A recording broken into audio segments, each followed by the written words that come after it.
En mi camino como cineasta, filmmaker, he aprendido demasiadas cosas también, he cometido demasiados errores, por lo tanto en el video de hoy vamos a hablar sobre ello y por qué te recomiendo totalmente evadirlos para evitar cualquier tipo de inconveniente en nuestro caminito del filmmaking. Hola chicos, ¿qué tal? ¿Cómo van? ¿Todo genial? Como dije ya en la introducción, hoy vamos a ver los errores típicos que no suceden a la mayoría de los filmmakers, cineastas autodidactas. Como pienso que este video va a quedar un poco largo, vamos a ir directamente al grano. El primer error fundamental que yo considero es el storytelling o contar la historia, ¿ok? Muchos cineastas, filmmakers, autodidactas se pasan este punto por alto, no tienen bien claro de hecho este punto y aquí es donde realmente reside todo. Si no tenemos un storytelling potente, una historia potente en la cual basarnos o contar, probablemente nuestro film o nuestro resultado final sea un poco sin sentido y no genere algún tipo de emoción o interés en el espectador. Lo ideal en este punto es encontrar un propósito en el video que vamos a concretar. El objetivo fundamental es generar algún tipo de emoción en el espectador o usuario. Si al final del film, del video que has hecho, de la producción, no ha generado ningún tipo de emoción o ha despertado algún sentimiento en el espectador, algo estamos haciendo mal y debemos realmente trabajar muchísimo en eso. Por eso el storytelling es demasiado importante. Tenemos que generar una especie de emoción y buscar un propósito en el que basarnos en esta parte de contar esta historia. Aquí yo personalmente en mi camino autodidacta he apuntado algunos puntitos que yo fui implementando a medida que iba en mi caminito. Así que te los voy a contar rápidamente. La primera de las recomendaciones es que aprendas o intentes hacer o crear un storyboard, ¿ok? Es una guía bastante potente que te va a ayudar muchísimo en esta trayectoria. Otro punto también es que, por ejemplo, si tienes un cuadernito, que hagas una especie de checklist con las tomas que vas a hacer o tipo de plano. Es decir, agarres un cuaderno y escribas, yo qué sé, plano abierto, plano cerrado, etcétera, etcétera, o qué tipo de toma o qué movimiento de cámara. Algo que también me ayudó muchísimo a mí es el hecho de implementar en mi cabeza, al momento de ir grabando, saber ya más o menos qué tipo de edición voy a hacer en esas tomas al momento de estar en la postproducción. Trata de visualizar aquí dentro cómo van a estar o cómo va a ser el proceso de edición de esas tomas que estamos grabando en tiempo real. Ese punto es bastante importante, a mí me ayudó muchísimo, muchísimo. Por último, el tema de organización. Hay que darle muchísima importancia a este tema porque si tenemos una buena organización, el flujo de trabajo en todos los términos del filmmaking es muy fluido, ¿ok? Por ejemplo, seleccionar qué tomas irían al inicio, qué tomas irían al final, al medio,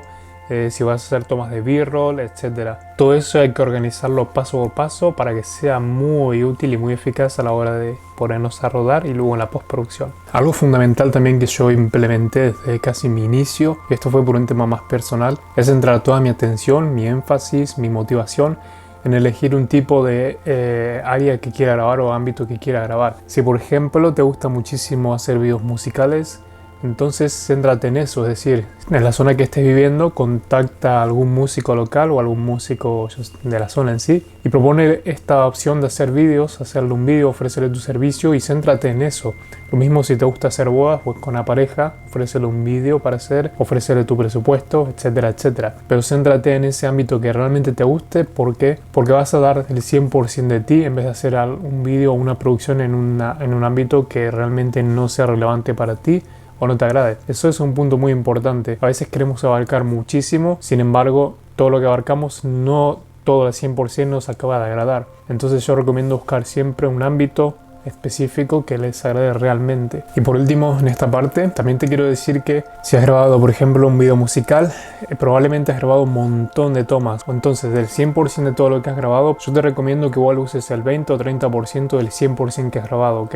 Elige siempre las mejores tomas. Lo ideal es poner la calidad, ¿ok? Lo que está bien hecho. Si hace falta cuando estés rodando, grábalo 1, 2, 3, 4 y todas las veces que sean falta hasta que pienses esto está bien hecho, esto es de calidad. Ok, este punto es con respecto a la iluminación. Tener una mala iluminación o no saber iluminar al 100%. Esto es muy importante y es un error muy típico en los principiantes, ¿ok? Iluminar es fundamental. Siempre nos enfocamos al principio de tener una buena cámara, tener una buena óptica y lo mejor. Pero realmente no hace falta tener una cámara totalmente prestaciones brutales. Simplemente con una cámara que incluso grabe en 1080, que sigue siendo el estándar, ya es suficiente. Vamos a poder tener una buena calidad de imagen. Todo radica realmente en la iluminación, cómo sepamos iluminar una imagen. Es aquí donde destacan los amateurs, iniciantes, a los profesionales. Te voy a nombrar unas cosas básicas de iluminación, algunas cositas muy básicas, pero que son súper potentes para empezar y ahí indagar por tu propia cuenta. Los 3 puntos que me refiero son la dirección, calidad de la luz y el contraste, ¿ok? Dirección de la luz, calidad y contraste de la luz. Ok, la dirección de la luz es un poco sencillo de entender y creo que ejemplificándolo con lo que voy a mostrar ahora va a quedar mucho más claro. Yo ahora mismo tengo una luz a 45 grados con respecto a la cámara, ok. La fuente de luz está un poco más arriba que mis ojos, está más o menos por aquí, ok, a esta altura. Tengo una luz principal que es un softbox, ok. Si yo pongo la luz, como les digo, 45 grados sobre la cámara, va a generar un contraste más llamativo o incluso un poquito más dramático. Eso va a generar un poco más de interés en el usuario, en el espectador que lo esté viendo. En cambio, si yo posiciono esta luz frente a donde estoy yo, es decir, aquí, ¿sí?, va a generar como una especie de una imagen muy plana, ¿ok? No voy a tener ninguna sombra llamativa o dramática en mi rostro, que es justamente lo que queremos lograr para que llame la atención, sino que voy a tener todo muy plano, una luz demasiado plana. Obviamente también hay variaciones y mientras más arriba pongamos la luz, las sombras se van a proyectar de una forma u otra. Si yo, por ejemplo, pusiese esta luz ahora a 90 grados con respecto a la cámara, probablemente tengo una sombra demasiado contrastada y de muchísimo contraste y de una imagen súper dramática, ¿ok? Entonces eso hay que tenerlo en cuenta. Hay que controlar la luz, hay que saber qué estamos haciendo con ella, ¿ok?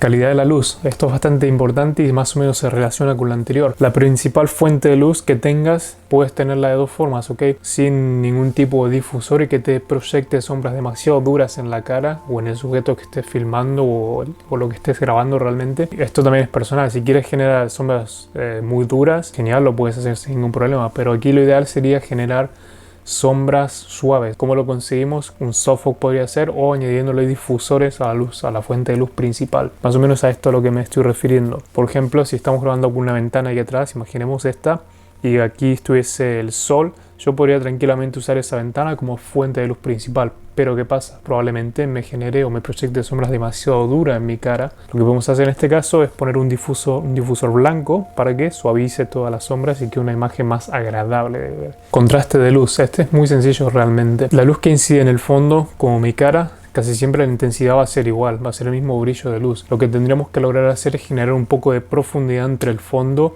y el sujeto, es decir, yo. Ahora en este caso es muy fácil de lograr. Por ejemplo, una forma muy sencilla: si el fondo ahora mismo fuese todo negro y yo tuviese una prenda de color negra, probablemente lo único que resaltaría aquí sería mis tonos de piel, y el fondo color negro con mi prenda negra se interpolaría, se mezclaría, y eso no estaría generando ninguna separación del fondo con el sujeto o ninguna profundidad. Lo que tendríamos que lograr hacer es generar o crear una profundidad entre el fondo, ¿ok? Y generar un poco de contraste. ¿Cómo lo hacemos? En ese caso, yo cambiándome simplemente la prenda que tenga un color más llamativo, por ejemplo un amarillo, ahí ya estaría un poco separándome del fondo negro que estaría por detrás mío, ¿no? Ahí ya habría un poco de contraste y también habría más profundidad, se notaría un poco más. También podemos poner luces prácticas o practical lights, se llama en inglés. Además de practical lights, podemos ir cambiando los tonos o los colores de la luz para que genere un poco de contraste y separación entre el sujeto.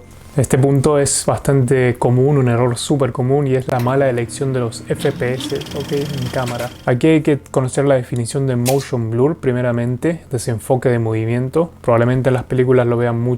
Cuando yo hago este movimiento, hay un movimiento de desenfoque, ¿ok? En las películas se utiliza mucho eso. ¿Y cómo se logra? Bien, configurando la cámara a 24 FPS o 25, dependiendo si estás en una zona que se use PAL o NTSC. Entonces, si lo que quieres lograr en tus vídeos, el resultado final, un motion blur cinematográfico, un desenfoque de movimiento cinematográfico, lo ideal es poner la cámara a 24 o 25 FPS, ¿ok? Lo ideal también es respetar la regla de 180 grados. Si estás poniendo tu cámara o seteando tu cámara a 25 FPS, tienes que poner la velocidad de obturación al doble, es decir, a 1 partido de 50. Si nosotros no respetamos esta regla, el desenfoque de movimiento va a ser antinatural, no va a ser ese movimiento natural de desenfoque, ¿ok? Si lo que no queremos es eso, tranquilamente podemos poner la cámara a 30 FPS. ¿Qué pasa? En 30 FPS es como lo que comúnmente vemos vemos en los noticieros, en alguna reality show, etc. Por ejemplo, si quieres grabar un video para YouTube, yo creo que 30 FPS está más que bien. Si quieres hacer un video para YouTube pero de una forma más cinematográfica, 24 FPS es la mejor opción. Ahora, ¿qué pasa? Si queremos hacer cámaras lentas, lo ideal es poner la cámara en 60 FPS o bien más frames que te permita tu cámara, ya sea 100, 120 o 240 FPS. O sea, cuando reduzcas la velocidad en postproducción, el movimiento va a ser fluido. Si hacemos esto en 24 FPS y ponemos la velocidad a la mitad, el movimiento va a ser tac, va a ir trabado, va a ir como congelado, como pérdida de fotogramas. Esto hay que tenerlo en cuenta. En 30 hay un margen muy pequeñito que se puede decir el movimiento va a quedar suave. Pero si nos pasamos de ese margen de bajada de velocidad o reducción de velocidad, el movimiento va a ser como congelado, como caída de fotograma. Ok, este error sería la mala elección de distancias focales. Este es un error muy común que al principio estamos como con una especie de ceguera de siempre querer tener o un gimbal, primeramente un objetivo brutal, que sea siempre gran angular, y la cámara, ¿no? Para mí, yo lo considero que esto de comprarse un objetivo primeramente gran angular o angular es un poco error. Les explico. Si por ejemplo queremos grabar un plano donde hay una persona o dos, si nosotros nos acercamos con el gran angular a grabar ese plano, los rostros humanos se van a deformar, ¿ok? Por el efecto que te brinda el gran angular. Va a tornar un poco de efecto barril o un poco muy efecto vértigo, un efecto muy raro. Va a generar mucha incomodidad en la audiencia, ¿ok? Si queremos grabar una persona, poner un poco de énfasis en esa persona, probablemente lo ideal sea utilizar un 85 milímetros o incluso más, un 100 milímetros o más, ¿ok? Para que haya una compresión de la imagen y que sea muy real, es decir, que no haya ningún tipo de formación, que sea como lo vemos en la realidad. Si tengo que hacer un plano medio, igual acudo a una distancia focal de un 35 milímetros o un 50 incluso, para un plano un poco más detallado, un 85 como les dije antes, o un 105 milímetros, ¿ok? Lo ideal es utilizar una distancia focal u otra, no centrarse en que todo va a ser con gran angular, porque eso es un error muy típico que todos lo cometen al principio. Y este punto es algo que yo considero también más personal, pero me parece correcto compartirlos porque también es algo que he estado viendo frecuentemente en otras filmmakers, en otras personas, en sus videos. Y no es por cuestionarlo, realmente respeto su trabajo, pero creo que está generando muchísima confusión en todos aquellos principiantes o amateurs que se están iniciando y quieren ir mejorando pasito a pasito la calidad, la forma de contar esa historia, de grabar, etcétera, etcétera. No siempre hay que utilizar el F más bajo que te permita tu objetivo, es decir, si tienes o estás utilizando, por ejemplo, un 50 mm f1.4, quizás lo ideal no siempre es disparar a esa apertura, ¿ok? La apertura más baja, el F, la parada F más baja o el parada T. Piensen una cosa, como cineastas, filmmakers, tienen que tener en mente el tema de que estamos componiendo también una imagen, ¿ok? ¿A qué me refiero? No siempre dejen muy desenfocado el fondo, sino que pongan también énfasis en el fondo, que haya una separación entre el fondo y los personajes, sujetos, actores, pero que también se note un poco la información para que el espectador vea y pueda intuir diciendo, bueno, aquí hay algo y si está ahí es por una razón o que le genera algún tipo de atracción o algo por el cual estamos ubicando esos elementos en ese tema de composición, en esa imagen, ¿ok? Esto es un recurso súper útil y la mayoría, por tener ese bokeh hermoso, ese bokeh fantástico, se lo pasan totalmente por alto. Tenemos que aprender a componer una imagen y mediante esa composición ubicar los elementos de una forma u otra y que estén presentes ahí de forma sutil, pero que sigan presentes. Realmente, les digo, no siempre todo es lo mejor, es un fondo totalmente desenfocado.